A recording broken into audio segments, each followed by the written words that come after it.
رسول اللہ۔ جی ٹھیک ہے، درست ہے۔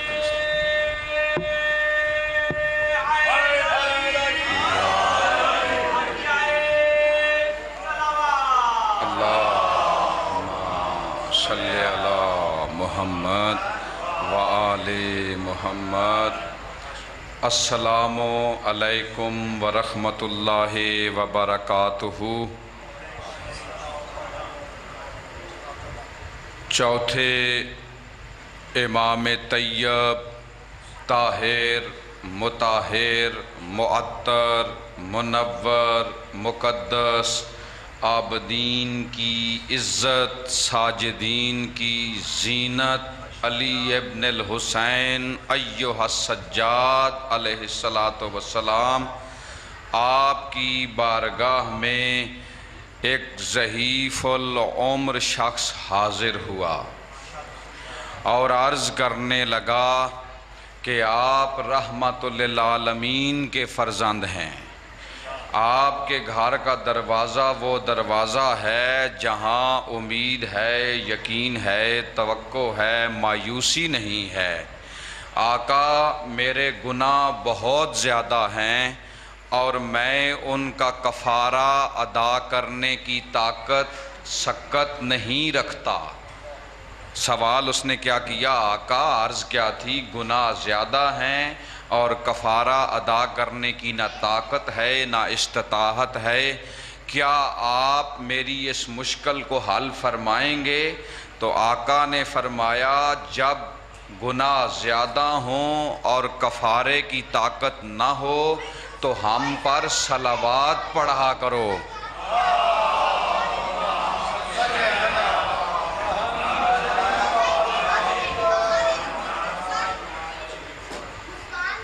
رضا آل محمد کا فرمان عطر ہے، شیعتنا صلو علینا صلواتاً کما حقو، اے ہمارے شیعو ہم پہ ایسے صلوات پڑھو جیسے ہم لائق صلوات ہیں۔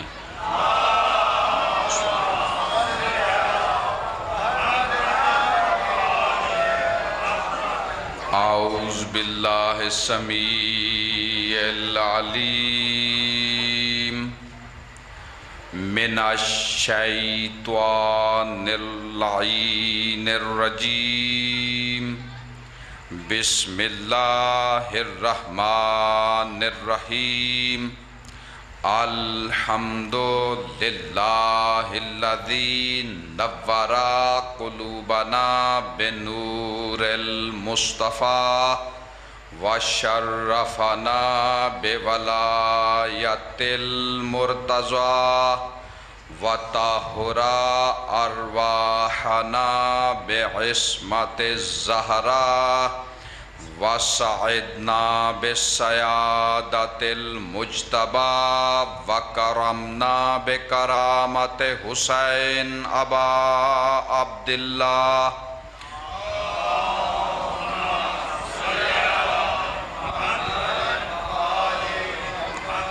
الصلاۃ والسلام والتحیۃ والاکرام علی نبی معظم وعلی آلہ الذین اذھب اللہ عنہم الرجس وطہرہم تطہیرا۔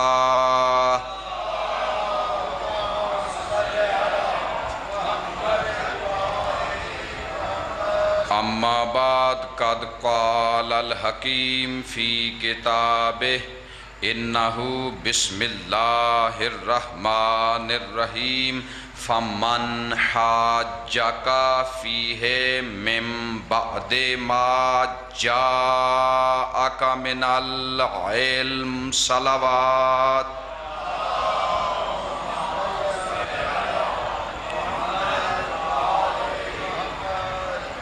رحمان و رحیم اللہ، علیم و بصیر اللہ، غفور الرحیم اللہ، وہ عظیم پروردگار جو نور محض ہے،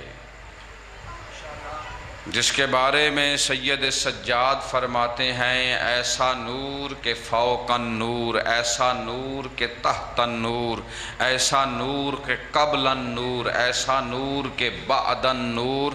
اگر اس کے نور کے عکس کا مطالعہ کرنا ہو، نظارہ کرنا ہو، تو اجرام فلکی کے رخساروں سے بہتے نور میں اس کا پرتو نظر آتا ہے۔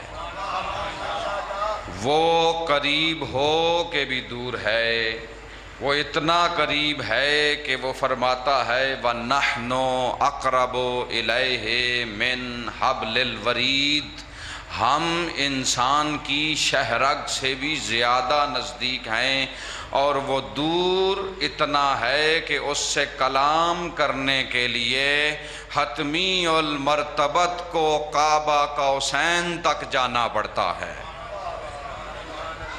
وہ خاموش اتنا ہے کہ اس کی آواز سماعتوں کے ادراک تک نہیں آتی، اور وہ متکلم اتنا بڑا ہے کہ اگر بولنے پہ آ جائے تو حسین کی کٹی ہوئی شہرگ سے بھی بلوائے عام میں کلام کرتا ہے۔ وہ عظیم پروردگار جس نے انسان سے صرف ایک ہی چیز کا مطالبہ کیا کہ اے انسان، انسان بن کے رہو، صرف ایک چیز کا مطالبہ، اور انسان کو انسان رہنے کے لیے اس نے سب سے بڑی نعمت جو بھیجی، اس نعمت کا نام ہے ہدایت، اور وہ ہدایت اس نے نبی بھیج کے بھی کی، اور اس نے وہ ہدایت کتب بھیج کے بھی کی۔ جو کتابیں تھیں وہ علم تھا، جو نبی تھے وہ بعد العلم تھا۔ میں آج آخری نشست ہے، میں نتائج کی طرف بڑھوں گا، اور میں آپ سب سے معذرت خواہ بھی ہوں کہ میں نے تھوڑا سا انداز الگ اختیار کر لیا۔ بہرکیف پہلی مجلس کے آغاز میں میں نے آپ سے اجازت طلب کی تھی کہ اگر میں فلسفی اور تفسیری رنگ میں یہ 5 مجالس پڑھوں، آپ نے اجازت مرحمت فرمائی تو میں اس انداز میں چلا۔ یہ مجالس پڑھنے کا گم شدہ انداز ہے، یہ متروکہ انداز ہے، ہمیں کہیں نہ کہیں اس پہ واپس آنا پڑے گا، کسی نہ کسی جگہ سے، کسی نہ کسی مقام سے۔ تو میں نے کوشش کی خالصتاً فلسفی اور تفسیری رنگ اپنایا جائے۔ اسی وجہ سے میں تاریخ کی جانب اگر آیا بھی تو محض میں نے اشارے کیے، اور آج چند باتیں جس میں العلم اور بعد العلم کے نتائج آپ کی خدمت میں پیش کرنے ہیں۔ آپ بھی تنگ پڑ گئے ہوں گے کہ پچھلے 5 دنوں سے مولوی علم کو پکڑ کے بیٹھا ہوا ہے۔ میں علم کو یقین جانیے پکڑ کے نہیں بیٹھا ہوا ہوں، اللہ نے 1.25 لاکھ نبی بھیجے، سب سے بڑی بات ان میں بھی العلم تھا۔ صادق آل محمد مدینہ میں درس پڑھا رہے تھے کہ ایک شخص آپ کی بارگاہ میں آیا، آپ کا شاگرد تھا، اس نے کہا آقا رزق کتنی طرح کا ہے؟ تو فرمایا رزق کی 313 اقسام ہیں۔ آقا یہ جو ہم کھاتے ہیں، فرمایا یہ سب سے ادنا رزق ہے۔ آقا سب سے اعلیٰ رزق کون سا ہے؟ فرمایا جو میں بانٹ رہا ہوں، یعنی العلم۔ رزق کی 313 اقسام میں سے فرمایا سب سے اعلیٰ قسم کیا ہے؟ العلم۔ کیوں اللہ کے نبی نے فرمایا العلماء ورثۃ الانبیاء؟ انبیاء کے وارث اللہ نے تاریخ دانوں کو قرار نہیں دیا، مفسروں کو قرار نہیں دیا، تاجروں کو قرار نہیں دیا، فرمایا العلماء۔ صرف دین کے علماء نہیں، جن کے پاس حقائق کا علم ہو وہ علماء بھی، جن کے پاس شریعت کا علم ہو وہ علماء بھی۔ اگر آپ نے کبھی اپنی پوری زندگی میں قاعدہ تقسیم کو پڑھا ہو، اصول تقسیم اور تنویع کو پڑھا ہو، یعنی law of distribution and division کو پڑھا ہو، تو آپ میرے ساتھ یقیناً اتفاق کریں گے دنیا میں جتنے بھی علوم ہیں وہ 2 طرح کے ہیں، جتنی بھی سائنسز ہیں وہ 2 طرح کی ہیں۔ ایک ہیں نیچرل سائنسز، ایک ہیں سوشل سائنسز، اس کے علاوہ دنیا میں کوئی اور علم نہیں پایا جاتا۔ یہ جو جادو وغیرہ ہے اس کا تعلق علم سے نہیں ہے، اس کی حقیقت تھوڑی سی الگ ہے۔ اب جو دو طرح کے علوم ہیں، ایک ہیں حقیقی علوم یعنی نیچرل سائنسز، ایک ہیں طریقی یا معاشرتی یا شرعی علوم، وہ ہیں سوشل سائنسز۔ دونوں میں فرق میں گزشتہ 4 دن سے بیان کر رہا ہوں۔ جو حقیقی علوم ہیں، جو نیچرل سائنسز ہیں، وہ ایگزیکٹ ہیں، وہ ٹائم اور پلیس کے چینج ہونے سے نہیں بدلتی۔ جیسے میں نے کتنی دفعہ مثال دی کہ اگر پانی کو 100 درجے پہ پہنچا دیا جائے تو وہ کھولنا شروع کر دیتا ہے۔ یہ 100 سال پہلے بھی ایسا تھا، آج بھی ایسا ہے، 100 سال بعد بھی ایسا ہوگا۔ اگر وزن کو آپ ہوا میں چھوڑ دیں تو وہ زمین کی جانب حرکت کرتا ہے۔ یہ 100 سال پہلے بھی ایسا تھا، یہ 100 سال بعد میں بھی ایسا ہوگا۔ جب یہ اصول ٹوٹیں گے تو قیامت آ جائے گی، اور جو سوشل سائنسز ہیں وہ زمان اور مکان کے بدلنے سے بدل جاتی ہیں۔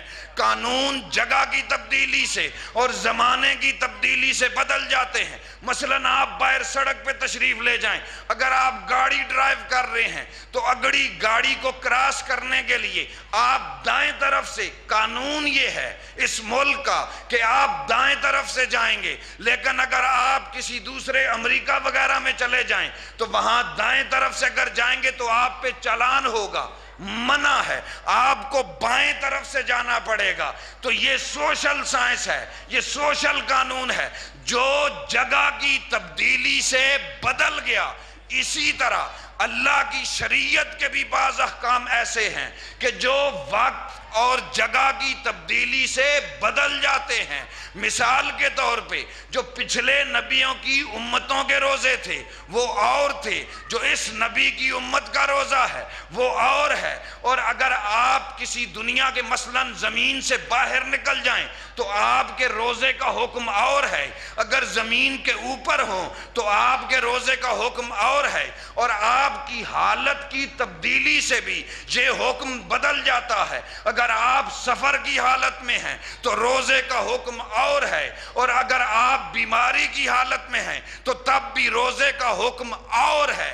اب قرآن مجید کے اندر، اللہ کی کتاب کے اندر 80% حصہ، زیادہ تر حصہ وہ ہے ایگزیکٹ سائنسز، وہ ہیں نیچرل سائنسز، اور 20% حصہ جہاں حلال اور حرام کا تذکرہ ہے وہ ہیں عمومی سائنسز۔ اگر آپ موجودہ زمانے میں جو سائنسز چل رہی ہیں، انسانوں کے درمیان جو بحثیں چل رہی ہیں، اگر آپ ان کے موضوعات کو مطالعہ کریں جنہیں آپ کہتے ہیں ٹرینڈز یا ہیش ٹیگز، ان کو آپ ایک نظر دیکھیں، اور آپ قرآن، پورے قرآن کو نہیں، صرف قرآن کی سورتوں کی فہرست نکالیں، آپ اس فہرست پہ اگر غور کریں گے تو آپ اس نتیجے پہ پہنچ جائیں گے کہ وہ جو 114 نام ہیں، جو 1400 سال پہلے اللہ نے صرف 114 نام، سورتوں کے اندر کی بات نہیں، صرف نام،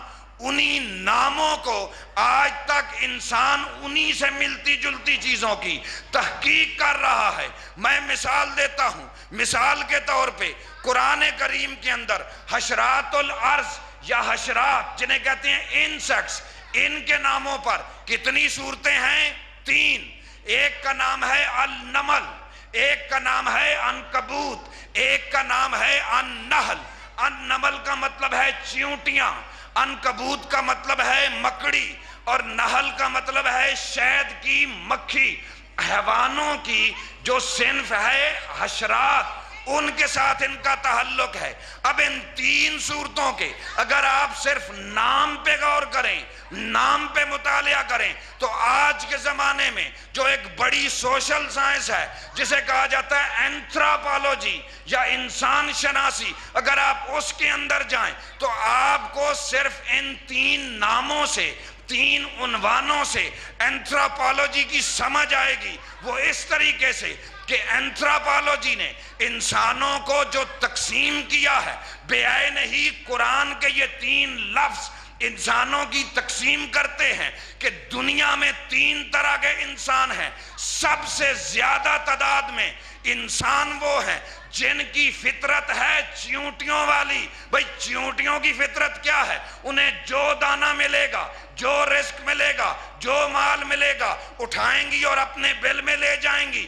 وہ ایک دن میں اتنا مال اکٹھا کر لیتی ہیں کہ اگر ساری زندگی بھی کھائیں تو شاید ان سے وہ دانے ختم نہ ہوں۔ اب آپ معاشرے کے اندر دیکھیں، دنیا میں سب سے زیادہ تعداد آپ کو وہ لوگ ملیں گے، انہیں جو کچھ ملتا ہے لالچ میں اٹھا کے اپنے گھروں کو لے جاتے ہیں، اپنے اکاؤنٹوں میں ڈالتے ہیں، اپنے بیگوں کو بھرتے ہیں۔ لیکن سلام ہو حسین ابن علی پہ جس نے اس فطرت کو بدل دیا، اس مزاج کو بدل دیا۔ لوگوں کا مزاج یہ تھا کہ اٹھا اٹھا کے گھروں میں لے جاتے تھے، اپنے لیے جمع کرتے تھے۔ حسین نے حسینیوں کو، عزاداروں کو سخاوت کا مزاج دے دیا، جو گھروں سے نکال نکال کے لوگوں کو کھلا رہے ہیں۔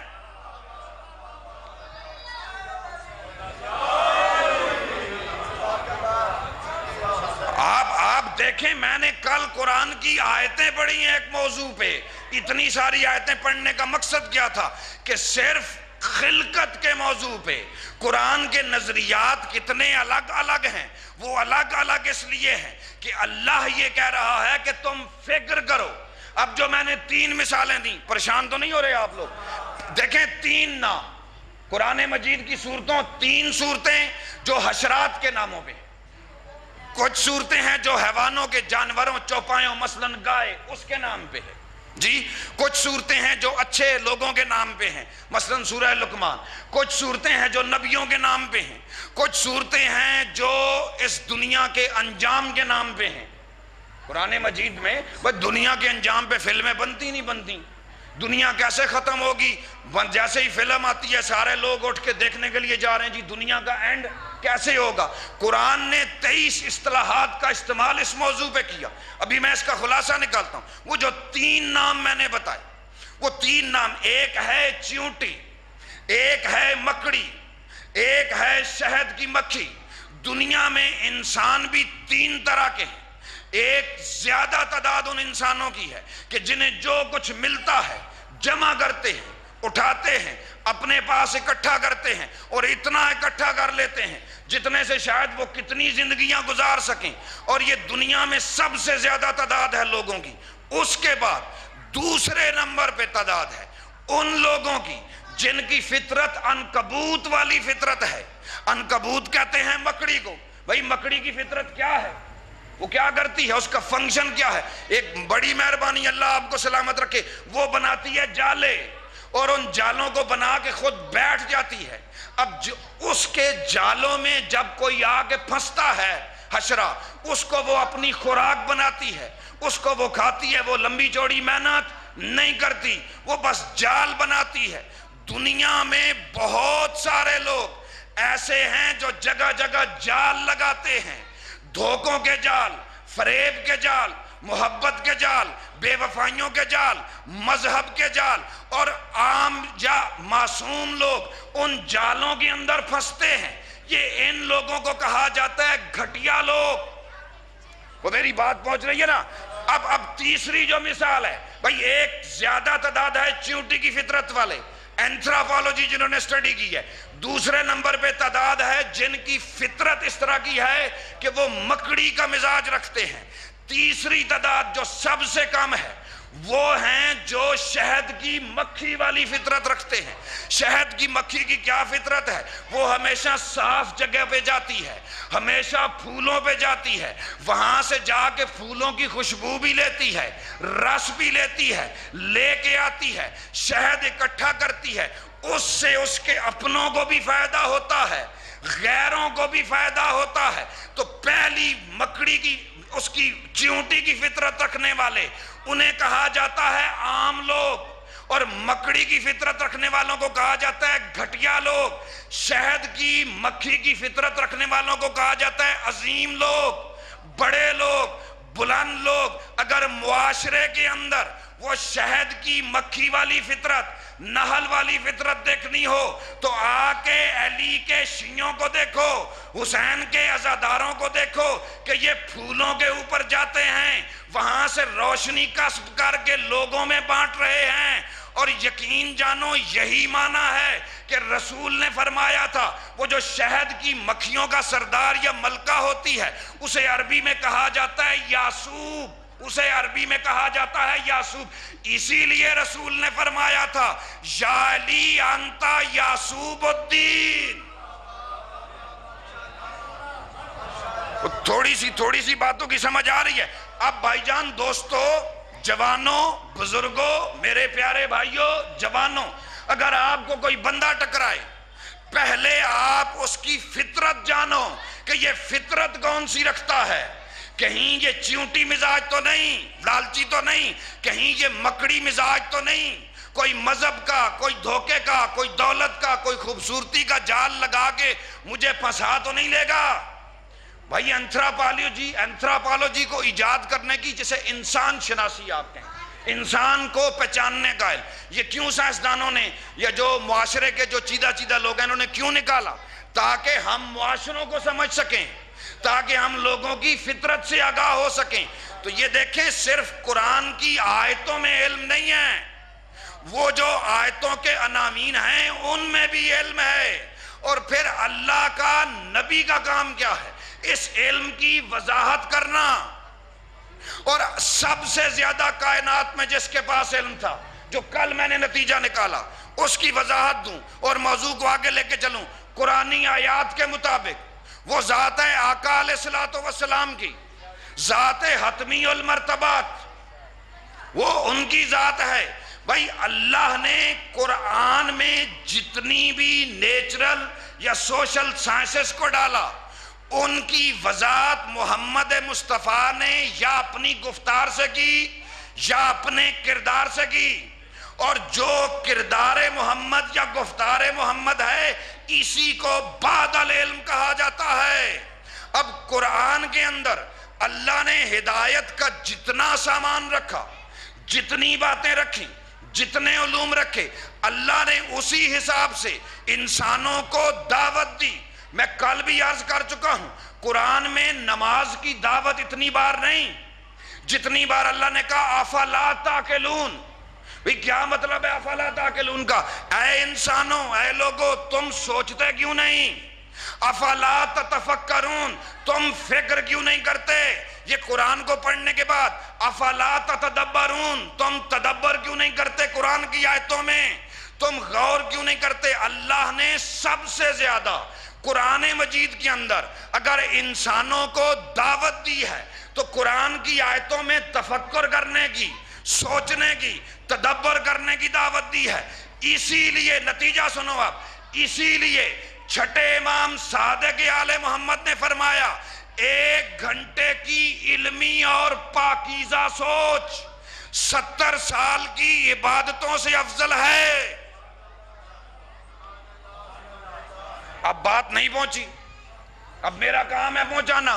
بھائی بات، حدیث بڑی حیران کن ہے کہ 1 ساعت 1 گھنٹے کی علمی اور پاکیزہ سوچ، صادق آل محمد فرماتے ہیں 70 سال کی عبادتوں پہ افضل۔ بھائی 70 سال کا ایک بندہ، عبادت میں صرف نماز نہیں آتی، ساری عبادتوں سے افضل، ساری عبادتوں سے افضل۔ 70 سال کا ایک بندہ، مسئلہ حل کروں، کچھ لوگ رہ گئے ہیں۔ 70 سال کا ایک آدمی گرمیوں میں بھی جاگے، سردیوں میں بھی جاگے، گرمی بھی برداشت کرے، سردی بھی برداشت کرے، بیماری کی حالت میں بھی کبھی ہو، کبھی ٹھیک ہو، کبھی تنگی میں ہو، اور 70 سال عبادت کرے۔ اور ایک بندہ دوسرا 1 گھنٹے کی پاکیزہ سوچ سوچے۔ امام کے اسی قول کے بارے میں ایک شخص حضرت علامہ شیخ اعظم انصاری علیہ الرحمہ کے پاس آ گیا۔ اس مومن نے آ کے کہا علامہ صاحب، میں امام کا یہ قول نہیں مانتا کہ ایک بندہ 70 سال عبادتیں کرے، گرمیوں میں، سردیوں میں، بہاروں میں، تکلیف میں، صحت مند، ہر حالت میں 70 سال تک عبادتیں کرے، اس کی عبادتوں سے 1 گھنٹے کی سوچ افضل ہو جائے، مجھے تو نہیں لگتا کہ یہ چھٹے امام کا قول ہو سکتا ہے، یہ قول معصوم ہو سکتا ہے۔ امام نے فرمایا بالکل یہ چھٹے، وہ مولانا صاحب نے، شیخ اعظم نے فرمایا یہ بالکل چھٹے امام کا فرمان ہے، یہ بالکل قول معصوم ہے۔ تو اس نے کہا علامہ صاحب وضاحت دیجئے، 1 گھنٹے کی علمی اور پاکیزہ سوچ 70 سالوں کی عبادتوں سے کیسے افضل ہو گئی؟ علامہ صاحب نے کہا یہ ویسی سوچ ہے جیسی سوچ شب عاشور کو حور نے سوچی تھی۔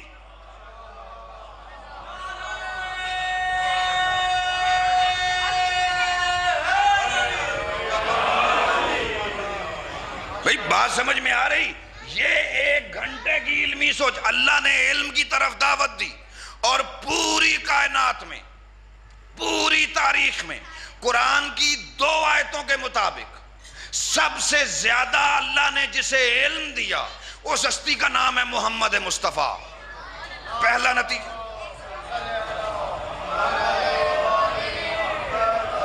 پہلا نتیجہ میں نے نکال دیا۔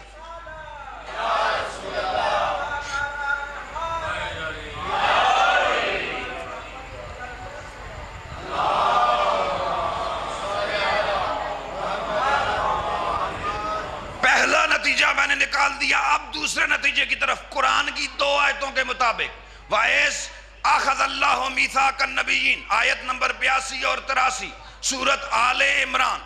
اور اے محمد مصطفیٰ وہ وقت یاد کرو جب تیرے پروردگار نے نبیوں کے ساتھ کوئی میثاق کیا، کوئی عہد و پیمان کیا۔ وہ عہد و پیمان یہ تھا، سنو وہ عہد و پیمان، لما آتیتکم من کتاب و حکمہ، کہ اے نبیوں، اے پیغمبروں، اے میرے فرما برداروں، اے میرے پیامبروں، جب میں تمہیں کتابیں بھی دے دوں اور حکمت بھی دے دوں، ثم جاءکم، پھر تمہاری طرف ایک رسول آئے گا، تم سب کے آنے کے بعد وہ رسول کیا کرے گا؟ مصدق لما معاکم، یہ تمہاری کتابوں کی بھی تصدیق کرے گا، تمہاری حکمتوں کی بھی تصدیق کرے گا۔ کل میں واضح مثال دے گیا کہ اگر مجھ اکیلے کو آپ سب کے ایک فرد کے علم کی تصدیق کرنی پڑے تو عقل یہ کہتی ہے کہ جتنا آپ سب کے پاس ملا کے علم ہے اتنا مجھ اکیلے کے پاس ہونا لازمی اور واجب ہے۔ اب اللہ قرآن میں کہہ رہا ہے، نبیوں، 1.25 لاکھ نبیوں کو کہہ رہا ہے کہ تمہاری کتابوں کی، تمہارے علم کی، تمہاری حکمت کی تصدیق یہ آخری نبی کرے گا۔ تو عقل سالم یہ کہتی ہے کہ سارے نبیوں کا جتنا علم ہے کم از کم اتنا علم محمد مصطفیٰ کے پاس ہونا چاہیے۔ اور پھر قرآن سورہ نساء میں اللہ فرماتا ہے فَكَيْفَ إِذَا جِئْنَا مِن كُلِّ أُمَّةٍ بِشَهِيدٍ، اے نبی، اے محمد عربی، وہ کیا عالم ہوگا جب ہم ہر نبی کو اس کی امت پر شہید عینی گواہ بنائیں گے۔ وَجِئْنَا بِكَ عَلَىٰ هَٰؤُلَاءِ شَهِيدًا، اور ان سارے نبیوں پر تجھ اکیلے کو عینی گواہ بنائیں گے۔ تو عینی گواہ ہونے کا مطلب یہ ہے کہ جتنا محمد مصطفیٰ کو پتا ہے اتنا کسی اور کو پتا نہیں، اور وہ پتا صرف شریعت کا نہیں ہے، وہ پتہ علم الحقیقت کا بھی ہے۔ تو سوال یہ پیدا ہوتا ہے جو میں نے کل سوال کیا، وہی سوال کہ اتنا بڑا علم کا اتنا بڑا خزانہ، اتنا بڑا سمندر محمد مصطفیٰ کے بعد گیا تو کہاں گیا؟ اللہ اکبر۔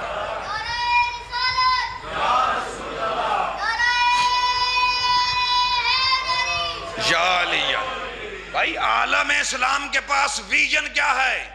وہ جو اللہ قرآن میں جس کے علم کو ہر عالم سے بڑا علم قرار دے رہا ہے۔ بسم اللہ کی بلا اجازت، اس علم، وہ علم کہاں گیا؟ وہ جو قرآن میں اللہ ہر سائنس کے علم کو کا بیج اللہ نے رکھا ہوا ہے، الگورتھم رکھا ہوا ہے، میں وضاحت کر چکا، وہ علم کدھر گیا؟ آج عالم اسلام کے پاس ویژن کیا ہے؟ کسی کے پاس کوئی ویژن نہیں سوائے امامیہ مسلک، سوائے ہمارا مکتبہ فکر کہ رسول فرما کے گئے انا مدینۃ العلم وعلی بابھا، وہ جو نبی نے فرمایا کہ میں العلم کا شہر ہوں، العلم کا شہر ہوں، اور علی باب العلم ہے، العلم ہے، اسی العلم کو امام زین العابدین علیہ السلام نے، سید سجاد نے دعا کے پردوں میں بند کیا، اور سید سجاد کے بعد باقر العلوم نے اس العلم میں ایسا شگاف ڈالا کہ العلم علوم ہو گیا۔ اس العلم سے کتنے علوم نکالے، اور صادق آل محمد نے مسند درس بچھا کے اس علم کے چشمے جاری کر دیے۔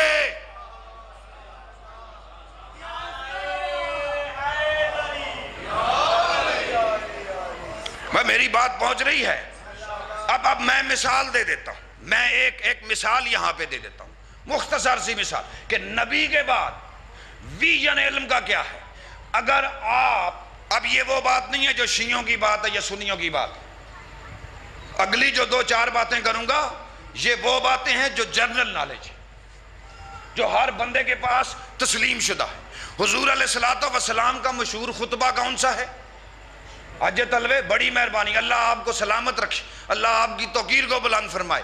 حجۃ الوداع اہل سنت تمام مسلمانوں کے پاس حجۃ الوداع، دیکھیے اگر آپ صاحبان علم تشریف فرما ہیں، اہل دانش تشریف فرما ہیں، اگر آپ کے سامنے ایک صفحہ کسی کا بھی تحریر کا ایک صفحہ لے آئیں، ایک ورقہ تحریر لے آئیں، آپ اس ایک ورقے کو پڑھنے کے بعد، غور سے پڑھنے کے بعد یہ جان جائیں گے کہ لکھنے والا کتنا ماہر ہے یا عام سا بندہ ہے، کیا جو کچھ اس نے لکھا ہے اسے لکھنے کا فن آتا ہے یا نہیں، اس کی تحریر میں دم ہے یا نہیں۔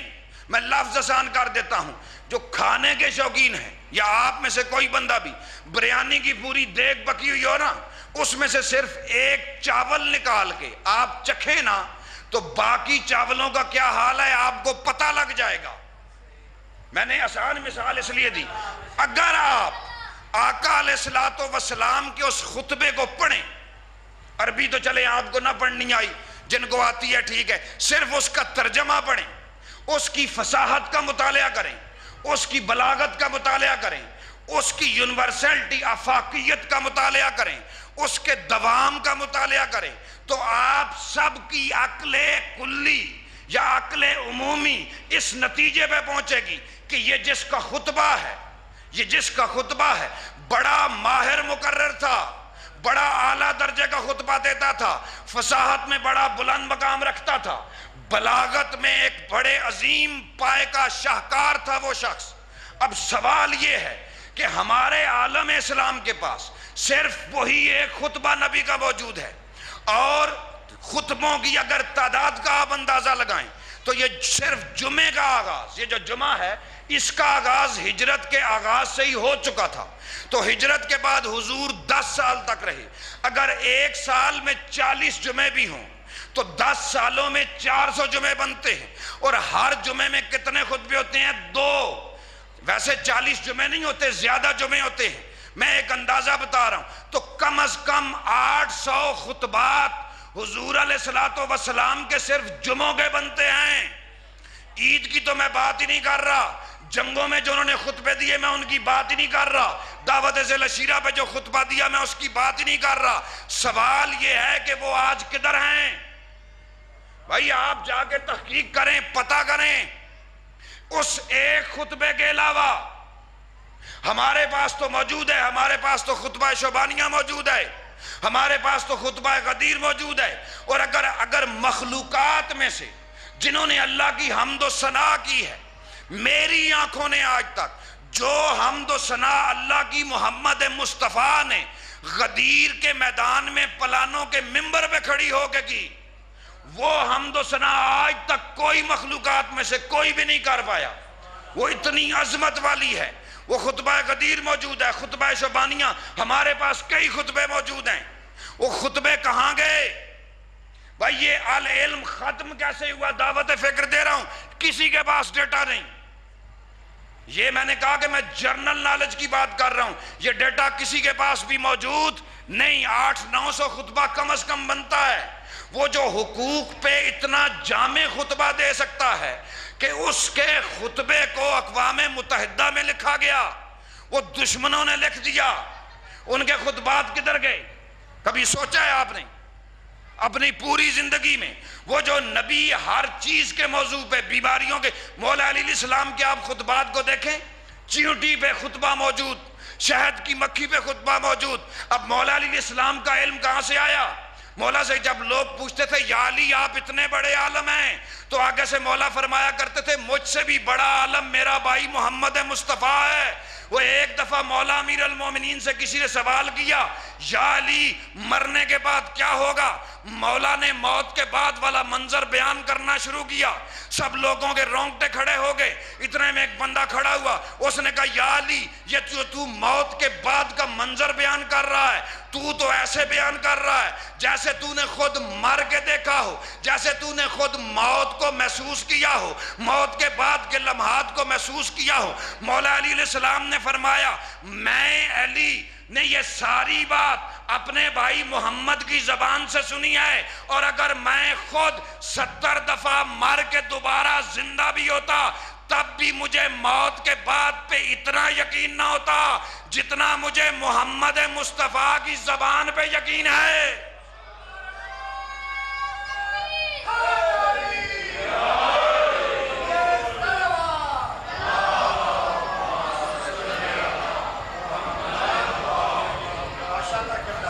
کسی مذہب پہ کوئی تنقید نہیں، کسی مذہب پہ بھی کوئی تنقید نہیں۔ میرا سوال، جتنے بھی ہمارے مکتبہ فکر کو چھوڑ کے 72 ہیں 70 ہیں جتنے بھی ہیں، ان سب نے جو رسول کے قول کو کیا کہا جاتا ہے؟ حدیث، حدیث کہا جاتا ہے نا۔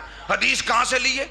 کتنی کتابیں حدیث کی؟ ان کی 6، ہماری ہیں 4، ہمارے لیے واجب الاحترام۔ جب ہمارے علماء اکرام نے کہہ دیا کہ کسی بھی دوسرے مکتبہ فکر کے مقدسات کی توہین حرام ہے تو پھر حرام ہے۔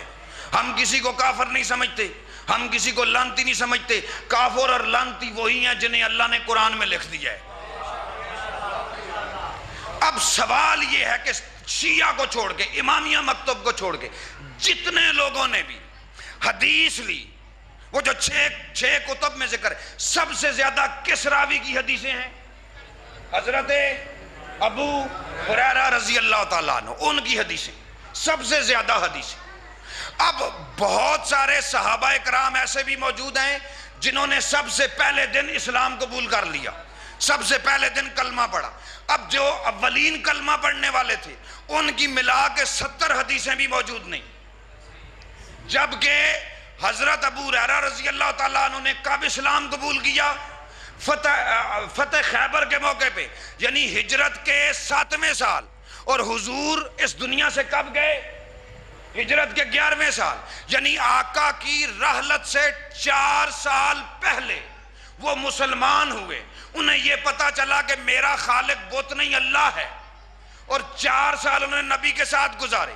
جبکہ دوسرے مکاتب فکر میں بھی جو بڑے بڑے عظیم صحابہ کرام ہیں، بلند پایا صحابہ کرام ہیں، ان کی حدیثیں کم ہیں۔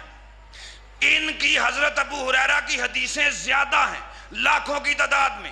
98% جو حدیثیں لکھی ہیں شیعہ مکتبہ فکر کو چھوڑ کے، باقی تمام مکاتب کے اندر وہ نقل یا راوی روایت کرنے والے شخصیت کا نام ہے ابو ہریرہ۔ اب انہوں نے نبی کی رحلت سے ٹھیک 4 سال قبل اسلام قبول کیا۔ اب اگر آپ ان سے بھی وجہ پوچھیں، یا ان سے نہ پوچھیں مجھ سے پوچھ لیں، نہیں تو گوگل سے پوچھ لیں، کمپیوٹر سے پوچھ لیں، تاریخ کی مستند کتابوں سے پوچھ لیں، بھائی کیا وجہ ہے کہ جس ہستی نے یا بلند پایا شخص نے نبی کے ساتھ صرف 4 سال گزارے، اس کی حدیثیں تو لاکھوں میں ہیں، اور جنہوں نے پہلے دن کلمہ پڑھ لیا ان کی حدیثیں تو گنتی میں ہاتھوں کی انگلیوں پہ گری جاتی ہیں۔ تو آپ کو جواب یہ ملے گا کہ مسجد نبوی کے اندر اللہ کے نبی نے ایک چبوترا بنایا ہوا تھا، ایک اکیڈمی بنائی ہوئی تھی، ایک چھوٹا سا مدرسہ بنایا ہوا تھا جس کا نام تھا صفا، اور وہاں پہ جتنے اصحاب کرام ہوتے تھے ان کو نبی درس پڑھایا کرتے تھے۔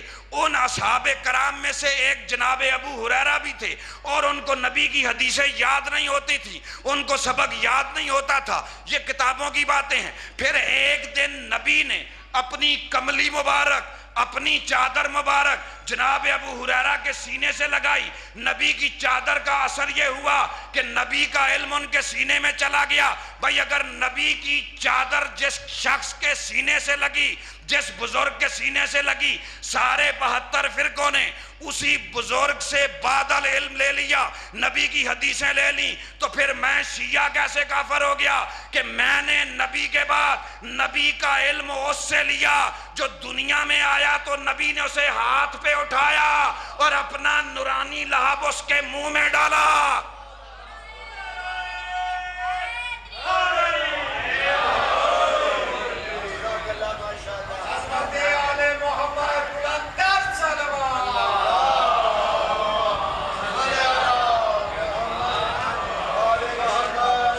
بھائی جنہوں نے جس سے جو لیا، پھر میری کیا غلطی کہ میں نے نبی کے بعد نبی کا دین، وہ جو اہل علم تھا اور بعد اہل علم بھی، میں نے اس سے لے لیا جسے محمد سینے سے لگا کے انتظار کرتا رہا کہ یہ جوان ہو تو میں باقیوں کو کلمہ پڑھاؤں۔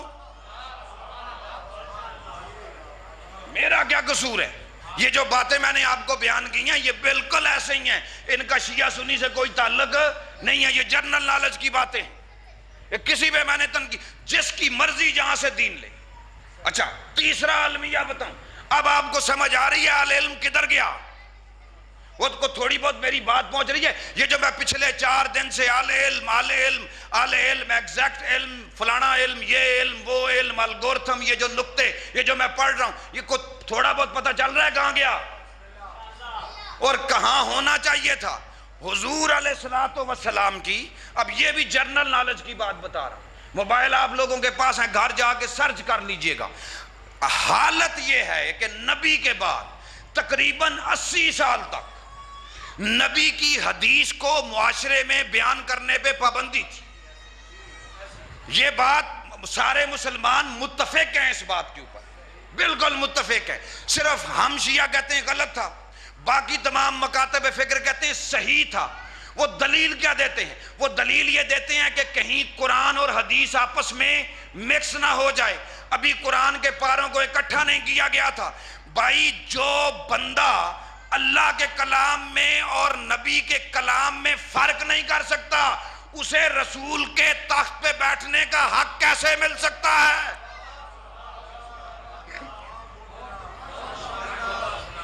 بھئی میری بات پہنچ رہی ہے نا؟ اب نبی کی سیرت، جن کتابوں میں نبی کی زندگی لکھی ہوتی ہے، نبی کی لائف، آپ کی حیات طیبہ، ان کتابوں کو کیا کہا جاتا ہے؟ تھوڑا سا اونچا، سیرت النبی۔ سب سے تاریخ میں سب سے پہلی سیرت النبی کس نے لکھی؟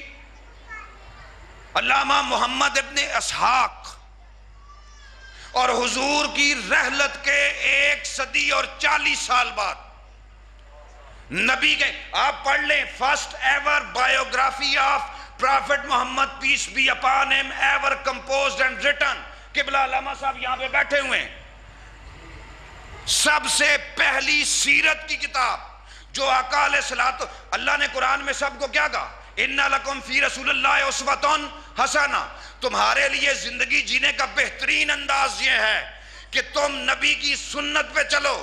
نبی نے زندگی کیسے گزاری؟ جو نبی کی پہلی سیرت لکھی گئی، وہ لکھنے والا بندہ 150 ہجری میں فوت ہوا، اور اس نے 140 ہجری میں، حضور 11 ہجری میں دنیا سے چلے گئے، 28 صفر 11 ہجری، اور باقی بھائیوں کے مطابق 12 ربیع الاول 11 ہجری ہے، 11 ہجری۔ 140 اور 11 کا فرق دیکھو، 145، تقریباً 130 35 40 سال کے بعد نبی کی سیرت پر پہلی جامع کتاب لکھی گئی۔ پریشان ہو گئے ہو؟ بھئی یہ بات میں اپنے مذہب مسلک کی نہیں کر رہا، آپ تحقیق کریں. میں نے 5 دنوں میں جتنی باتیں بھی کی، تحقیق کے رستے کھلے. اچھا تیسری بات، العلم کہاں گیا؟ یہ جو میں پچھلے 5 دن سے العلم کر رہا ہوں، صحیح بخاری اور صحیح مسلم میں یہ روایت موجود ہے کہ صحابہ کرام میں سے کچھ صحابہ نے سوال کیا، یا رسول اللہ آخری زمانہ کیسا ہوگا؟ اگلے دن حضور صبح کی نماز پڑھا کے منبر پہ بیٹھ کے اور آخری زمانے کے بارے میں حضور نے خطبہ دینا شروع کیا. یہ حدیث درج ہے، جن 2 کتابوں کا حوالہ دیا، اور بتاتے رہے یہاں تک کہ ظہر کا وقت ہو گیا. پھر آپ نے ظہر کو نماز اور کھانے کا وقفہ کیا، پھر لوگ واپس آئے اور عصر کی نماز ہوئی. نماز جماعت کے بعد رسول پھر منبر پہ تشریف لے گئے، پھر رسول نے خطبہ دینا شروع کیا. مغرب تک رسول بتاتے رہے. اب حدیث کی دونوں کتابوں میں یہ واقعہ تو لکھا ہوا ہے، لیکن خطبہ کیا دیا، وہ علامتیں کیا بتائیں، وہ آخری زمانے کے حال کیا بتائے، یہ کسی کتاب میں نہیں لکھا ہوا. تو رسول کا علم کدھر گیا؟ وضاحت تو ہو گئی. اور رسول نے جنہیں امین بنایا، اپنے علم کا امین بنایا علی کو اور اولاد علی کو. علی اور اولاد علی کی حالت یہ کہ انہوں نے اکٹھا کیا علم، کتابیں اکٹھی کی. مدینے میں وہ کتابیں موجود تھیں. صادق آل محمد کے مکان کو آگ لگا دی گئی. 4 لاکھ کتابیں قبلہ موجود ہیں یہاں پہ. امام جعفر صادق علیہ السلام کے گھر پہ سارا ڈیٹا موجود تھا. آپ لوگوں میں سے بعض لوگ مجھے پریشانی کے عالم میں دیکھ رہے ہیں کہ مولوی ہمیں پتہ نہیں نئی باتیں بتا رہا ہے. بھائی یہ تاریخ کی باتیں ہیں. اور آل رسول کے ساتھ حال یہ کیا، جعفر صادق علیہ السلام صلوات پڑھیں.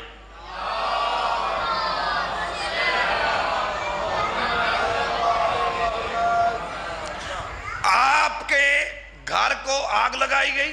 وہ جو کتاب خانہ تھا اسے، جب آپ یہاں علماء کرام کی مجالس ہوتی ہیں نا، ان کو یہ موضوع دیا کریں، ان سے سنا کریں. ان کو پتہ ہے، قبلہ بیٹھے ہوئے ہیں، اس چیز سے بخوبی واقف ہیں. 4 لاکھ کتابیں جل گئیں.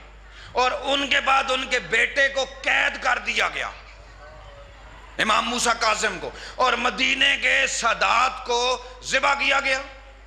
17 سادات کی وہ قبریں آج بھی مکہ کے شمال میں 19 کلومیٹر باہر، جن کے سردار تھے حسین ابن علی، اور سیدزادیوں کو قید کیا گیا اور بغداد کے دربار میں لے جایا گیا. یہ ہوتا رہا. اس کا نتیجہ کیا نکلا؟ جب انہوں نے رسول کا علم جن لوگوں کے پاس تھا ان کے ساتھ یہ حال کیا، اور دوسری طرف سے جنہیں وارث نہیں بننا چاہیے تھا وہ وارث بن کے بیٹھ گئے، تو نتیجہ یہ نکلا کہ آج نماز کو نمازی سے خطرہ ہے، قرآن کو قاری سے خطرہ ہے، اور مسجد کو ملا سے خطرہ ہے. یہ نتیجہ نکلا. یہ اسلام آج دنیا اسلام کے خلاف ہو گئی. ابھی اگر آپ 5 یا 10 منٹ اور اجازت دیں تو میں بعد العلم، یہ جو آج آپ دیکھ رہے ہیں باہر، جو دنیا اسلام، جیسے اسلام میں لوگوں کو توہین کے نام پہ مارنا، جب دیکھیں عمل رسول کیا تھا.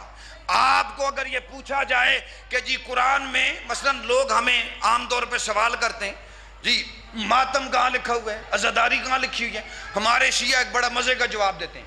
وہ کہتے ہیں جی قرآن کی جس آیت میں لکھا ہوا ہے کہ صبح کی نماز 2 رکعت ہے، اس سے اگلی آیت میں عزاداری لکھی ہوئی ہے. اب قرآن میں تو کسی آیت میں نہیں لکھا ہوا کہ صبح کی نماز 2 رکعت ہے. تو العلم میں یہ وضاحتیں موجود نہیں. اس کے لیے اللہ نے بعد العلم بھیجا. اب ایک مختصر سا تجزیہ کروں گا، مختصر سا، کم از کم اس تجزیے کے لیے 5 مجالس اور ہونی چاہیے جو بعد العلم کی وضاحت کرے.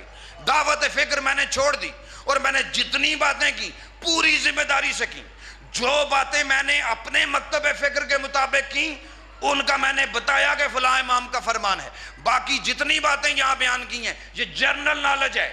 یہ کوئی ایسا نہیں ہے کہ جی اس کتاب میں نہیں ہے تو اس کتاب میں ہے، یہ ساری کتابوں میں لکھا ہوا ہے. اور آپ جو واقعہ بیان کرنے لگا ہوں، اس واقعے کو منتخب کرنے کا مقصد یہ تھا کہ اس واقعے کی تاریخ میں، افراد میں، روایات میں، درایت میں، سند میں 73 کے 73 فرقوں کا اتحاد ہے. کوئی اختلاف نہیں پایا جاتا. تفسیروں میں کوئی اختلاف نہیں پایا جاتا۔ اور وہ واقعہ وہی ہے جو میں آیت پڑھ رہا ہوں، واقعہ مباہلہ، فمن حاجہ کا، اے محمد مصطفیٰ جو کوئی بھی تیرے سامنے اعتراض کرے، من بعد ما جاءک من العلم، کہ جب کہ تیرے پاس العلم آ چکا ہے، اس العلم کے بعد جو تیرے سامنے اعتراض کرے تو تو نے کیا کرنا ہے؟ فقل، تو کہہ دے، تعالو آ جاؤ، نہ تو ہم بلاتے ہیں ابنانا، ہم اپنے بیٹے بلاتے ہیں، تم اپنے بیٹے بلاؤ، ونسانا، ہم اپنی عورتیں بلاتے ہیں، ونساکم، تم اپنے عورتوں کو بلاؤ، ہم اپنے نفسوں کو بلاتے ہیں، وانفسکم، تم اپنے نفسوں کو بلاؤ، ثم نبتہل، پھر ہم مباہلہ کریں گے، پھر بحث نہیں ہوگی، پھر کیا ہوگا؟ فنجعل لعنت اللہ علی الکاذبین، تو پھر سچوں کے مقابلے پہ آنے والوں پہ ہم لعنت بھیجیں گے۔ اب بعد العلم، اب جو 5 منٹ میں نے آپ سے مانگے، کہتے ہیں تو میں چھوڑ دیتا ہوں، ادھر والے جو 5 منٹ میں نے مانگے، مباہلہ بعد العلم ہے، فمن حاجک فیہ من بعد ما جاءک من العلم، وہ اور کتنی چیزیں بعد العلم ہیں، صرف اس واقعے کا مختصر سا تجزیہ کروں گا۔ ہوا یہ کہ حضور علیہ السلام نے خط لکھی، یہ تو پتہ ہے سب کو، نبی نے مختلف ممالک کے لوگوں کو، مختلف قبائل کو کیا بھیجا؟ خط۔ وہ ایک جس نے سب سے زیادہ نبی کے خط کی توہین کی وہ روم کا بادشاہ تھا، اس نے نبی کی تحریر کو ٹکڑے ٹکڑے کر دیے، شیعہ سنیوں نے مل کے لکھا کہ بڑا لعنتی تھا، ہم تو کہتے ہیں بڑا لعنتی تھا کہ تحریر رسول کے ٹکڑے کیے اس نے۔ وہ جو روم کا بادشاہ تھا، یہ شیعہ سنی کتابوں میں لکھا ہوا ہے۔ اب ہر ایک آگے سے قبیلے نے یا خاندان نے ری ایکٹ کیا، عکس العمل کیا، مقابلے پہ کچھ نہ کچھ ایکشن کیا۔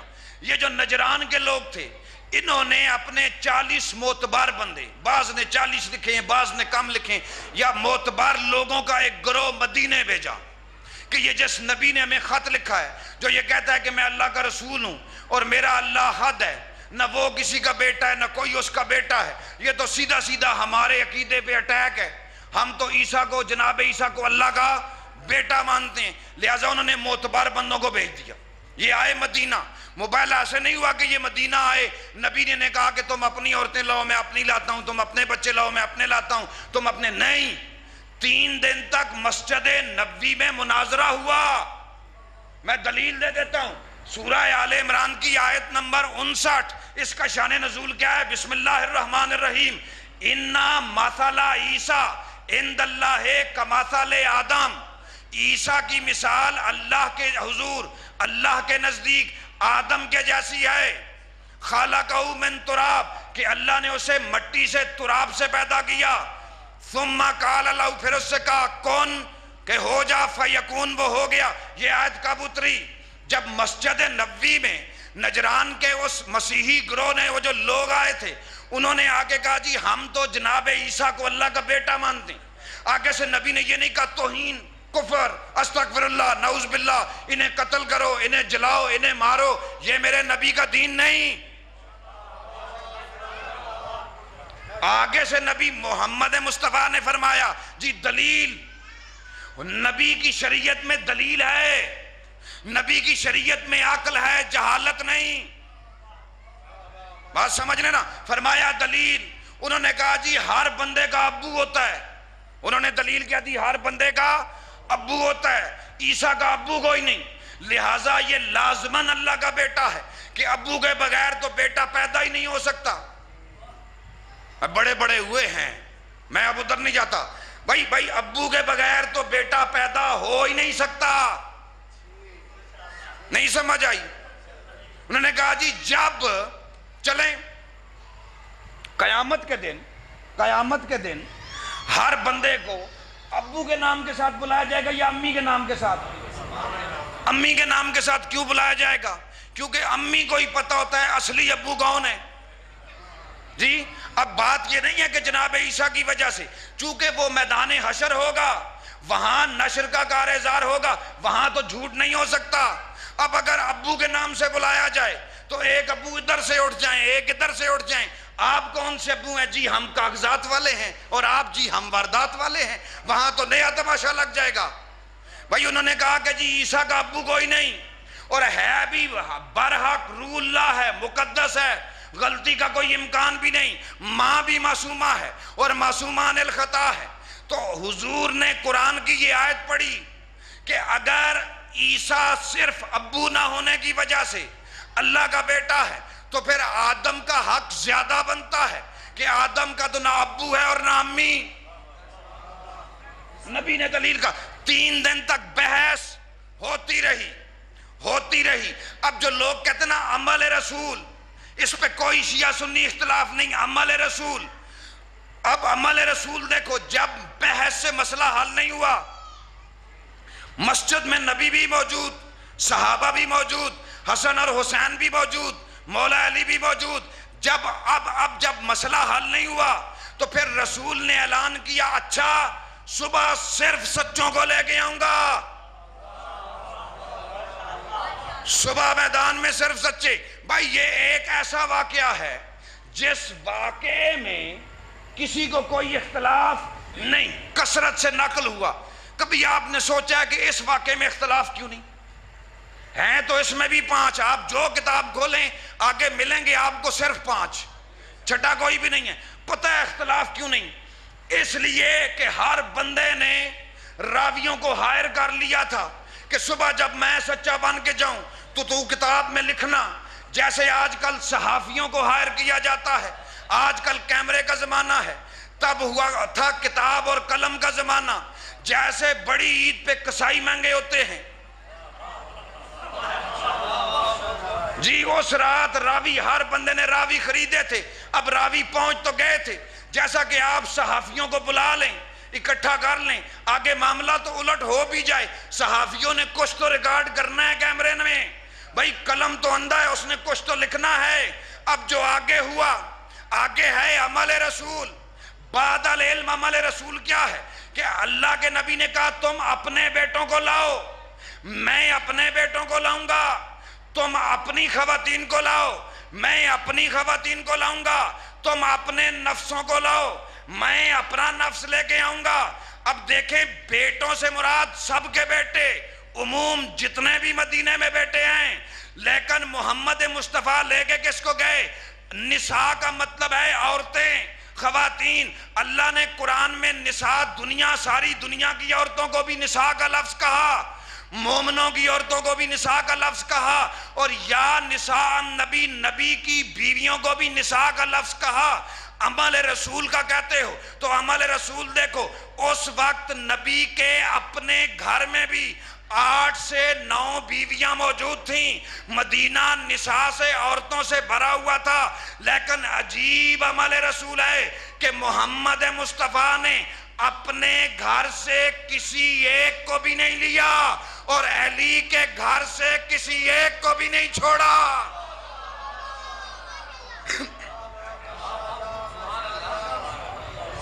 یہ بات شیعہ سنی پہ اگر لے کے آؤ تو سب نے لکھا، اپنے گھر میں سے کسی ایک کو ساتھ نہیں لے کے گئے۔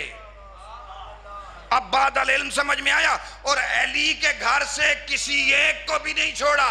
آیت کیا ہے؟ ابنانا۔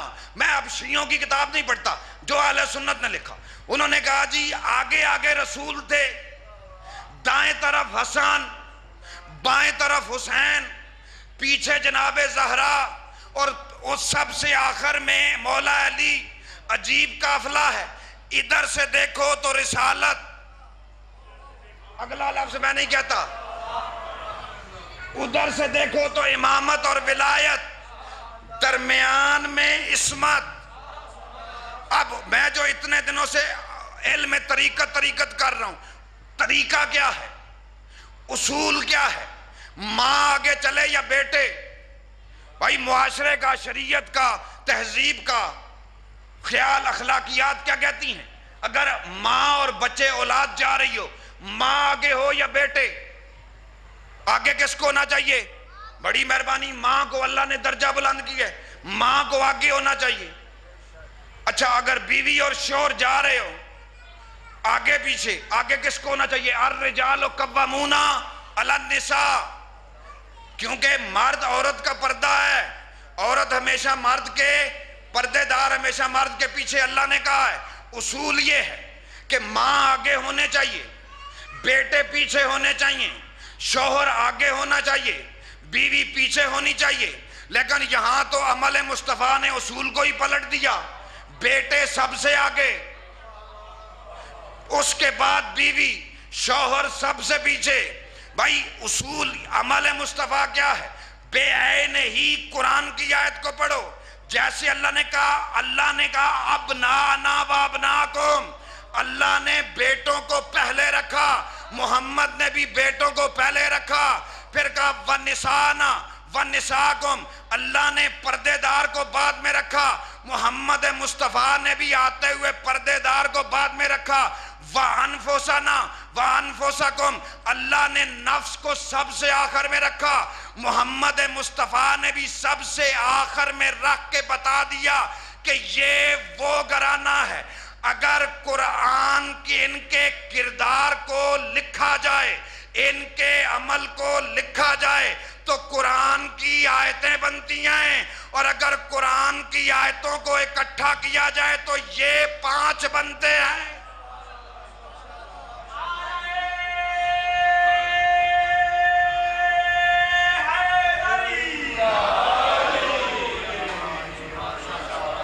حیات باقی، ملاقات باقی، انشاءاللہ زندگی نے موقع دیا تو اسی پہ آگے بات کروں گا، یہیں سے آگے جب بھی موقع دیا۔ تو عمل رسول کیا ہے؟ وہ جو سامنے کھڑا تھا، وہ جو ابو حارثہ اس کا نام تھا، اس نے اپنی قوم والوں سے کہا، یہ بڑا طویل موضوع ہے، میں ختم کر رہا ہوں بس۔ اس نے کہا جی نبی کے بارے میں کہا ان جاء مع قوم، اگر یہ محمد، یہ اس کے لفظ، ان جاء مع قوم، اگر قوم والوں کو لے کے آیا، کن کو؟ قوم والوں کو، فہوا کاذب، تو یہ جھوٹا ہے۔ وَإِن جَاءَ مَعَ أَهْلِهِ، اگر اپنے اہل بیت کو لے کے آ گیا، فَهُوَ صَادِقٌ، اسے عیسائی مسیحی ہو کے پتا تھا جو مشکل میں اپنوں کو آگے کرے وہی سچا ہوتا ہے۔ اس نے میدان چھوڑ دیا۔ وہ جو 4 تھے، ان میں سے 5 میں سے 4 تھے، میں ختم کر دی بات، انشاءاللہ کبھی پھر آپ کی زیارت کی تو میں اسی موضوع پہ پڑھوں گا، جب بھی کیا اس کا بہت انفسنا وانفسکم ونسانا ونساکم، ہر ایک نقطے پہ ایک 2 مجلسیں بنتی ہیں۔ وہ جو 4 تھے، آقا علیہ السلام، میں نے کیا کہا، مباہلہ ایک دم سے نہیں ہوا، 3 دن پہلے مسجد میں بحث ہوتی رہی، وہاں پہ آقا بھی موجود تھے، مولا علی بھی موجود تھے، حسن اور حسین بھی موجود تھے۔ وہ ایک ہستی تھی جو مسجد میں نہیں تھی، میں یار اس سے زیادہ نتائج نہیں نکال سکتا، وہ ان 5 میں سے ایک ہی ہستی تھی جسے انہوں نے پہلے نہیں دیکھا، جس کے ساتھ انہوں نے پہلے بحث نہیں کی، اور وہ ہستی کون تھی؟ جناب سیدہ کا قدم باہر نکلنا تھا کہ انہوں نے میدان چھوڑ دیا۔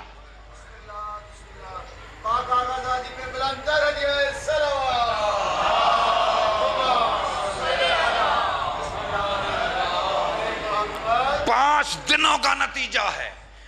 میں العلم پڑھا، اب بعد العلم سنو، قرآن نے جنہیں بعد العلم کہا ہے وہ 5 دنوں کا نتیجہ بتا رہا ہوں۔ 5 دنوں کا کیا یہ جو کاروان، یہ جو 5 تن آ رہے تھے رسول کے ہمراہ، اور رسول اور ان کی آل، کیا یہ بحث کرنے آ رہے تھے، دلیلیں دینے آ رہے تھے، ثبوت دینے آ رہے تھے، گواہیاں؟ نہیں، یہ سیدھا سیدھا مباہلہ، سیدھا سیدھا مباہلہ، اور صرف سچے آ رہے تھے، ان میں کوئی ایک بھی جھوٹا نہیں تھا۔ تو رسول نے بچوں کو کیوں لایا؟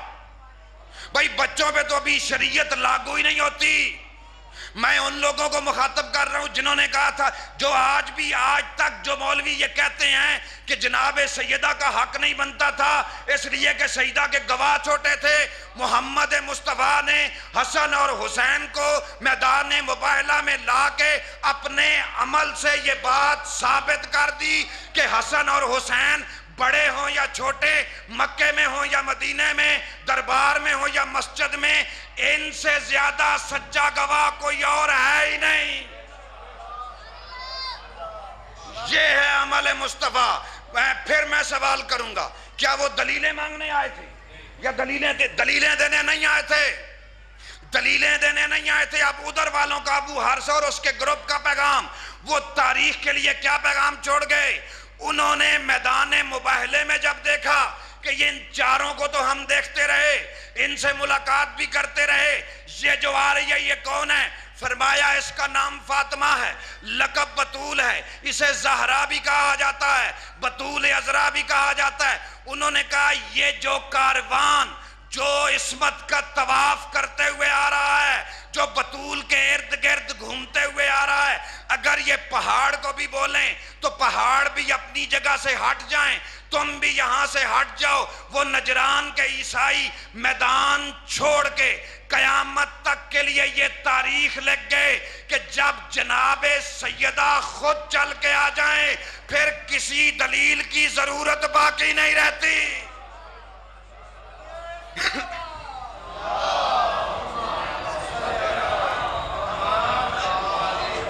وہ جسے رسول نے آگے دائیں طرف پکڑا ہوا تھا اسے حسن مجتبی کہا جاتا ہے۔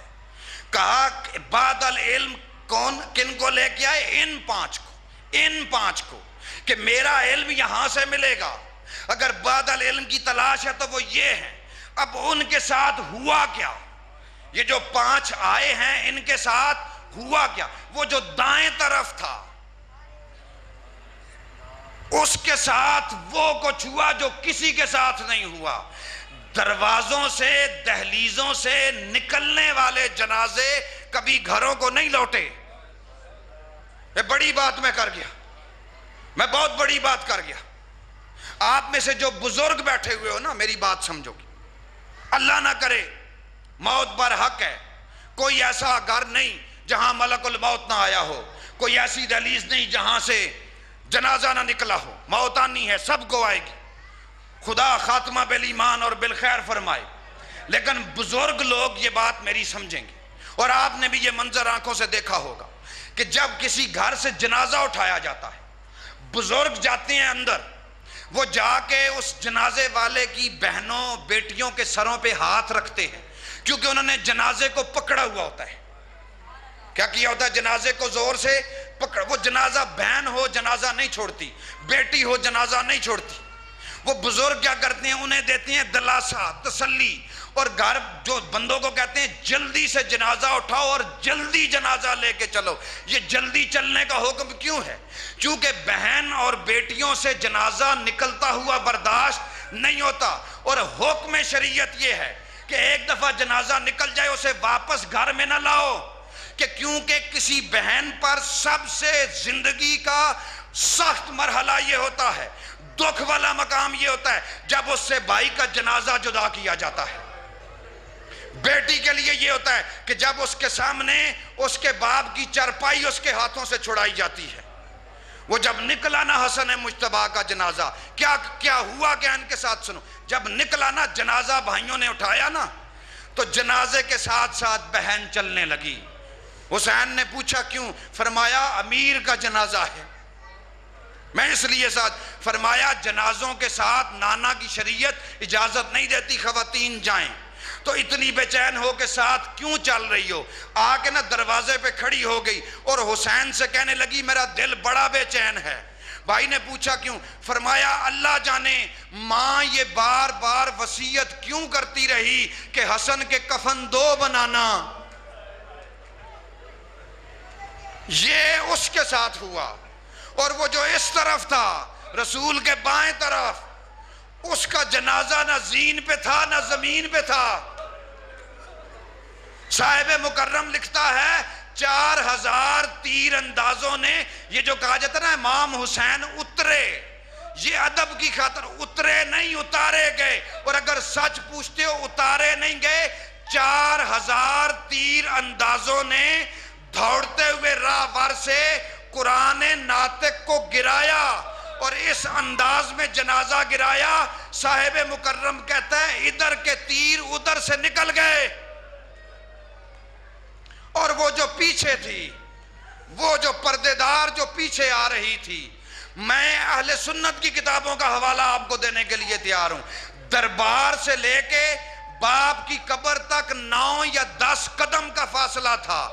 ام احمد کہتی ہے 9 بار بیٹھی، ہر قدم پہ بیٹھی، ہر قدم پہ بیٹھی، کنیزوں کے حلقے میں تھی. اور ام ایمن کہتی ہے کہ بی بی کیوں بیٹھتی ہو؟ ہم نے سمجھا گھر جائے گی. ام ایمن کو کہتی ہے گھر نہیں، مجھے باپ کے روزے پہ لے کے جا.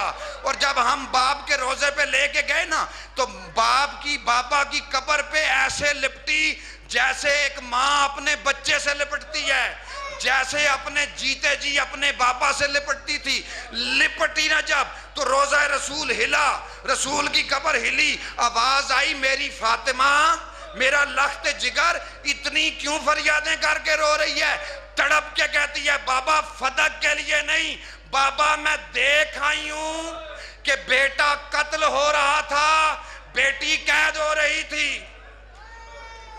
2 جملے جناب سیدہ کے حق کے سن لو تبرک کے لیے، 2 جملے میری طرف سے سن لو کہ جب آخری وقت تھا جناب سیدہ کا، جناب ابن عباس کی روایت پڑھنے لگا ہوں، جناب سیدہ کا آخری وقت تھا اور جناب سیدہ کو غش آ گیا، تکلیف اتنی زیادہ تھی. میرے استاد کے جملے ہیں کانت کل خیال. خیال کا مطلب کیا ہوتا ہے؟ بس اتنی رہ گئی تھی جتنا خیال رہ جاتا ہے، ایک ہیولا بچ چکا تھا.